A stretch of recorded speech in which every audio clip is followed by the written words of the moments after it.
Vamos ao jogo? Vamos mostrar o que foi a exibição do Flamengo ontem em Itaquera.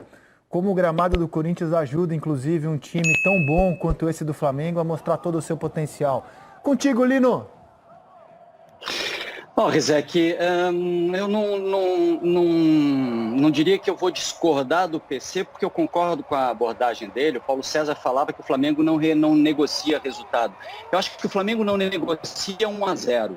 O Flamengo não negocia resultado apertado. O Flamengo não aceita ficar desconfortável num jogo. Pelo contrário, quando o Flamengo entra, ele entra para fazer 1, 2, 3, resolver, e foi o que ele fez no primeiro tempo. A gente, até pelo que o jogo estava desenhando, tinha a sensação de que o Flamengo faria muito antes 1-0. O Flamengo pressiona no meio-campo, o time do Corinthians tem dificuldade com saída de bola, o Corinthians toma um gol em saída de bola, o Corinthians toma gol em bola pelo alto, o Corinthians foi inferior em tudo, mas principalmente era claro que isso aconteceria, porque o time do Flamengo, pelo jeito de jogar, encaixa perfeitamente no jeito de jogar do Corinthians. Essas dificuldades que o Corinthians tem, dos 3 volantes no meio campo, do jogo pouco pensado, da incapacidade que o time tem de ligar bola longa, porque não tem ninguém nem com qualidade para achar os caras com um pouco mais de velocidade pelo lado. Então, era a vítima perfeita para o Flamengo. Agora, que o Flamengo deu uma tirada de pé legal no segundo tempo, deu, e eu aprovo isso. Ao contrário daqueles que acham que um time tem que jogar num campeonato longo como esse, 90 minutos para golear, para fazer o máximo, eu acho que você tem que jogar um campeonato, você tem que jogar uma temporada. Resolveu o jogo, fez 2, 3, 4, preserva um, tira outro, administra. A estrada é muito longa, Rizek. Os grandes times fazem isso. Eles não jogam uma partida só, eles jogam uma temporada, e é nisso que você tem que pensar. Cara, mas mesmo tirando o pé, na opinião de vocês, o Flamengo ainda marcou um 4º gol com o Bruno Henrique. E, na verdade, ele perde o gol de forma espetacular e quando vai marcar, está em impedimento. Então, até quando tirou o pé, o Flamengo continuou sendo superior ao Corinthians, né? O Corinthians só foi levar algum perigo ao Flamengo nos últimos 10 minutos, com a fatura já liquidada, não? E aí, PC? Mas acabou de versão balé, né? Ah, sim, nos últimos 10 minutos. Eu não consegui ver essa tirada no pé, não. Acho que o Flamengo foi superior o jogo inteiro. Os últimos 10 minutos é que o Corinthians conseguiu dar um calorzinho ali e acabou fazendo o seu gol. Fala, PC. Fala, Lino, fala. Uma frase para completar. O Corinthians é aquele que deu o título brasileiro do ano passado para o Flamengo. Não esqueçam disso, né? Por quê? Mas qual a relação? Não entendi a sua lembrança. Aquele que te ajudou um dia pode te ajudar depois também. Você dá uma aliviada. Não tem como não dar uma aliviada. Ô, louco! No jogo de ontem era natural. Que isso? Será? Duvido. Fala, PC. André, eu vi de forma diferente. O Corinthians teve pressão 12-8 nos últimos 10 minutos, mas o Flamengo jamais deixou de ter o controle do jogo. Chegou aos 3-0 com uma facilidade incrível. Concordo com o Lino, você não joga uma partida, você joga o campeonato. Agora, você tem que mostrar qual é a sua postura no campeonato, nas partidas. E ontem foi, mais uma vez, uma demonstração de qual é a postura do Flamengo para o campeonato. Vai ser essa, isso é inegociável, independentemente do adversário. O adversário de ontem, o Corinthians, é um time limitadíssimo, dirigido por um técnico ainda em formação, que é o Silvinho. É um time que só tem uma jogada, efetivamente. Me parece que o escape do Corinthians é sempre a bola no Gustavo, para ver se aí, num contragolpe, consegue criar alguma situação efetiva. E pegou um adversário que não lhe permitiu elaborar esse tipo de jogada. Há uma distinção entre um e outro, muito, muito. Mas, assim, diferentemente do que pensa o Lino, para mim, o Flamengo não se acomodou na partida. Ele apenas viu que aquele adversário era um adversário que não estava exigindo tanto. Fazendo uma comparação, uma analogia. Se por acaso o Corinthians começasse a tentar fazer alguma coisa, o Flamengo teria ido lá, feito o 4º e o 5º. Até porque quando virou 3-0, a gente foi para o intervalo, 10 entre 10 pessoas que acompanhavam o jogo sabiam que não havia a menor possibilidade no segundo tempo a história do jogo mudar. De toda forma, vamos ver o que o Renato falou. Foi perguntado ao Renato. O Flamengo tirou o pé depois dos 3-0 do primeiro tempo. Vamos ver o que disse o técnico do Flamengo. Não foi um pedido meu, mas fica difícil, né, de você jogar 90 minutos da maneira que a gente joga, sufocando bastante o adversário, não deixando ele jogar, marcando pressão, até porque nós havíamos feito praticamente o resultado, e isso é normal, da equipe valorizar um pouco mais a posse de bola, não correr tanto quanto no início do jogo, até porque, como eu falei, você jogar 90 minutos dessa maneira é uma coisa quase que impossível. E além do mais, a gente estava tocando a bola, trazendo um pouco do adversário para dentro da gente, para que a gente pudesse abrir espaço. Acredito que se a gente tivesse caprichado mais no último passe, principalmente no início do segundo tempo, nós poderíamos ter feito mais gols. Mas está de bom tamanho. A equipe jogou muito, está de parabéns, eu já falei isso para eles. Importante que a gente conseguiu mais 3 pontos fora de casa contra uma grande equipe que é o Corinthians. PVC? Não, o Flamengo finalizou 17 vezes. Se você for olhar para o scout da partida, você vai ver que não foi tanto de tirar o pé. Agora, muitas vezes você vai administrar um pouco mais, você vai correr um pouco menos. Eu acho que o Flamengo tem essa volúpia, o instinto do Flamengo é atacar o tempo inteiro. E essa é a diferença que a gente tem notado, que faz o Flamengo, quando você olha para o Flamengo e acha um Flamengo um time diferente dos outros times brasileiros, mesmo na comparação com o Palmeiras e Atlético. Eu não sei se o Flamengo vai ser campeão brasileiro. O campeão brasileiro ou vai ser o Palmeiras, ou vai ser o Atlético, ou vai ser o Flamengo. Um dos três vai ser campeão brasileiro. E o Flamengo pode conseguir ter uma força enorme nas Copas e não conseguir tirar esses 2 pontos, que hoje é a diferença real para o Palmeiras. O Flamengo perdeu 12 pontos, o Palmeiras perdeu 10 e o Atlético perdeu 11 pontos nessas primeiras 14 rodadas. Agora, o fato é que a gente olha para o Flamengo jogando e parece Barcelona e Real Madrid de 10 anos atrás. O Real Madrid podia ganhar o campeonato, mas o melhor time era o Barcelona. É muito parecida a relação. Eu não estou dizendo, Gabigol não é o Messi, não tem Vila e Pedro, não tem Xavi e Iniesta, não é esse o ponto, mas é a diferença de padrão. O Flamengo entra em campo e você pergunta de quanto vai ganhar. E o Corinthians hoje seria o quê? O Betis, então, nessa comparação com o futebol espanhol, né? Nesse momento. Não, o Corinthians é o Atlético de Madrid em uma fase. Eu acho que o Betis, nesse momento, cai melhor para a equipe alvinegra. Mas olha só, o PVC falou dos 3 grandes candidatos ao título por razão não só de colocação na tabela, eles nem são os 3 primeiros, mas por força de elenco, né? O Flamengo já enfrentou o Palmeiras, foi 1-0 o Flamengo, um jogo bem equilibrado. O Flamengo perdeu, aliás, foi atropelado pelo Atlético Mineiro no Mineirão, mas o Flamengo estava desfalcado dos jogadores da seleção brasileira e estava tendo o retorno do Arrascaeta, era o primeiro jogo do Arrascaeta após Copa América. Então é difícil avaliar... E o Rogério caiu depois. Rogério caiu, exato. Assim como o Domenech caiu ano passado perdendo para o Atlético. Eu sei. Não, então é que é difícil projetar, a gente já viu... não vimos ainda Palmeiras e Atlético Mineiro se enfrentarem nesse campeonato, mas já vimos os outros jogos. Só que tem uma novidade aí, né? Que é a chegada do Renato.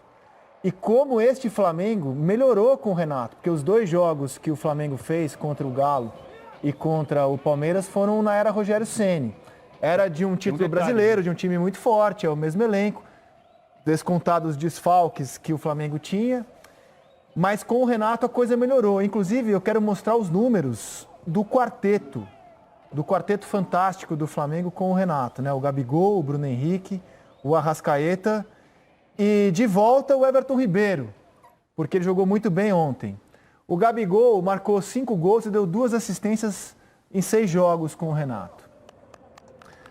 O Arrascaeta, Bruno Henrique, perdão, tem em 4 jogos 5 gols e 1 assistência. Em 4 jogos. O Arrascaeta tem 6 assistências e 2 gols em 6 jogos. E o Everton Ribeiro, que vinha um pouco abaixo, está crescendo com o Renato. Marcou ontem o seu primeiro gol com ele, foi o melhor em campo e deu 2 assistências. Então a gente está vendo uma subida de produção do time do Flamengo e dos jogadores do Flamengo nas mãos do Renato. Vocês não acham que o time está subindo de produção? Ou vocês... Sim. Né? Fala, PC. Tá, o Paulo Vinícius hoje na coluna dele na Folha de São Paulo, ele tocou num ponto interessante, sobre a leveza que o Renato dá ao ambiente. É sempre importante ressaltar que o Renato não é só o cara de vestiário, de vamos lá, você tem que dar o seu melhor. Isso é querer minimizar a capacidade do Renato. O Renato pode não gostar de falar sobre futebol em entrevista, geralmente ele não faz isso. Outros técnicos gostam de ser mais didáticos, exemplificar, dizer o que fizeram aqui e ali. Não é o estilo do Renato. Agora, uma coisa que o Renato tem de forma bem presente é o olhar aguçado para ver como está o ambiente. Some-se a isso o seu trabalho de estratégia, da questão da definição tática. Se você olhar com mais apuração para o desempenho e comportamento do time, você vai observar que tem mudanças, que não são alardeadas por ele, porque não é da personalidade dele fazer isso, né? Agora, fundamentalmente, me parece um Flamengo menos engessado, destravado, e em vários aspectos. Everton Ribeiro, que você falou, foi ontem o melhor jogador. Antes de sair para a Copa América, era um jogador travado, contido. Aí tem uma série de questões que muito provavelmente a gente não sabe quais são, mas que certamente agora tem a contribuição do Renato para destravar. E já que o Renato não fica falando muito de tática do time dele, cabe a nós tentar explicar. O que mudou, fora o astral, que é óbvio, né? Acho que o PVC travou, né? Então eu vou para o Lino. Fora o astral, que é óbvio... Chama o Renato. O astral que ele trouxe ao time, que é uma coisa óbvia, todo mundo percebe. O que você enxerga de diferença na maneira de jogar desse time nesse universo de 6 jogos com o Renato, Lino? Eu acho um Flamengo muito mais preocupado com o próprio Flamengo. O Rogério e outros treinadores, eles têm o hábito de planejar jogo muito também em função de virtudes do adversário, né? Trabalhar com certos movimentos que tem a ver também com movimentos ameaçadores ao próprio Flamengo. Acho que isso lá na frente pode ter um preço. Eu não te diria que isso é a solução para o bom funcionamento do Flamengo, não. Porque na hora que o Flamengo tiver que se preocupar com bola parada, contra-ataque, equipes mais articuladas, defesas mais sólidas, um jeito talvez mais forte de jogar, gramados que prejudiquem realmente, né, que sejam pesados ao ponto de tirar um pouco da mobilidade do time, a hora que o ambiente ficar desfavorável, é que eu quero ver o Renato. Quero ver o Renato compreender o jogo do adversário, quero ver o Renato fazer evoluir o jogo do Flamengo. Mas é inegável que o time hoje tem mais aproximação, um jogo por dentro mais eficiente, passagens pontuais e mais interessantes de laterais também. O Felipe Luiz continua passando por dentro, mas ele é muito mais cuidadoso agora. Ele tem uma estrutura de meio campo que aproxima o Everton Ribeiro do Arrascaeta. Eles às vezes ficavam muito distantes com o Rogério Ceni. Então tem uma lógica de funcionamento, de aproximação no time do Flamengo que parece se aproximar do que o Jorge Jesus fazia. Agora, o Jorge Jesus fazia isso e também olhava muito bem os adversários. Quero entender o Renato nos grandes desafios daqui para frente. Por enquanto ele não teve, né? Foi tudo muito fácil. A sessão feita a estreia, na qual ele venceu por 1-0 o Defensa, não com o Flamengo jogando mal naquele dia, na comparação com o rival. Todos os outros jogos foram muito fáceis. Sim. Você tem algumas mudanças óbvias, né? O Arão saiu da zaga, foi para o meio campo, isso é uma coisa óbvia, fácil de a gente notar. O Felipe Luiz, que era um jogador, o próprio Felipe Luiz falava isso, né? Que o Rogério o chamou para jogar quase que como um terceiro zagueiro, função que ele vinha desempenhando na Europa. Hoje ele é um jogador que volta a ser mais armador, como era com o Jorge Jesus. E ontem, inclusive, a gente viu, em dado momento, foi destaque na transmissão da Globo, com o Roger e com o Casagrande nos comentários, que ele chegou a atacar pelo lado direito. Então, assim, os jogadores do Flamengo estão com mais liberdade de movimentação e me parece também sufocando mais o rival. O rival não respira. O rival não respira. Voltou a ser uma pressão que era muito característica do Flamengo de 19, de não deixar o time adversário respirar, PC. Exatamente. Eu acho que queria passar para o Paulo Vinícius, era isso? Podemos passar para os dois Paulos aqui. Podemos passar para os dois Paulos. Um é PCV, o outro é PVC. Tudo bem, tá tudo certo. Eu já comecei dando bom dia, então tá tudo bem. Eu te diria, passando já para o Paulo Vinícius, o seguinte: você observa também mais a aproximação. Quando um jogador do Flamengo recebe a bola, quando ele está com a bola, ele tem no mínimo 2 opções para troca de passe. E tem muito da lei Gentil Cardoso no desenvolvimento do time. Quem desloca recebe, quem pede tem preferência. Então eu percebo que esse, já vou passar aqui para o Paulo Vinícius, é um dos sinais muito evidentes de observação e trabalho do Renato nesse brevíssimo espaço de tempo em que ele assumiu a equipe. Eu acho que tem 2 coisas, Paulinho. Uma coisa que eu acho que a principal, o time está feliz. Não me pergunte por que o time não estava tão feliz com o Rogério, porque eu não acho que tinha um problema de relacionamento. Eu acredito em toda a apuração que o Caemota nos trouxe, mas eu vejo mais a solidão do Rogério, do final do Flamengo, com a comissão técnica e análise de desempenho, do que com os jogadores.